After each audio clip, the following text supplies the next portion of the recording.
The next one's satisfaction. I long for fullness. I am satisfied. Wow, Jesus promised that. He said, hey, anybody drinks of this water, he's talking about me. He's not me, but Jesus and him. Anybody drinks of this water himself, he says, they'll never thirst again. That's incredible. I mean, satisfaction regarding your thirst, that's one of the most crazy and beautiful things. You can be satisfied in your thirst by Jesus. That's weird. Tell me about satisfaction. Why does that matter? Anybody else think he was going to break out into, I can't get no satisfaction? But that's the reality. We can't. We can't because we're in an age where we're subject to death yet. And that's the interesting thing about like salvation. You know, you talk to kind of get in some theological circles, they'll talk about the already but not yet nature of our salvation. It's already. We have been saved by faith. His grace is poured out to us. We are sons. But it has not been fulfilled yet. It will be in the end. All redemption will happen. We'll be raised again in the way we were in the garden, which was as spiritual beings, eternal, immortal. What's ahead, we can't even fathom. But ever since that day in the garden, when we died spiritually, when our forebears ate of the fruit, there has been a continual dissatisfaction, a lack of satisfaction. It wasn't there. It wasn't how we were created to be. And so we long for it. We long to be filled up.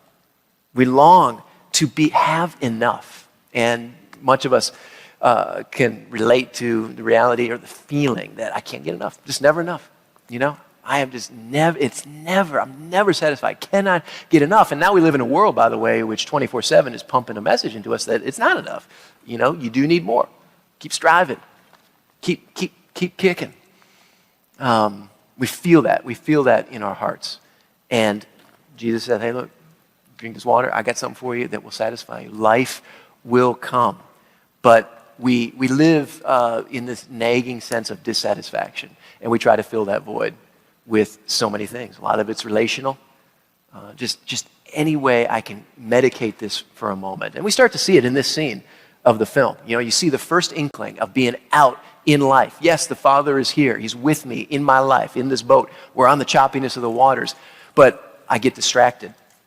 And by the way, then there's this aisle of temptation that shows up. And we start to get drawn over here saying, maybe I'm not satisfied. Just like that first line in the garden. Hey, did God really, is it good enough? Is it really good enough? Because guess what? There's other stuff out there. He told you not to have something. There's other stuff. And then we start to say, maybe I'm not satisfied. Yeah, maybe there's a place that needs to be filled by that thing that's over there. And we all walk through that every day because of who we are, because of mortality and sin and death working in us. You know, we're tempted. It's constantly out in front of us, tantalizing us. But the important thing for us to remember from this metaphor is God's not scared by it. He knows what's going on. He sees us. He sees our head turn. He sees that we're getting swayed, and he knows that. And we're not the first ones.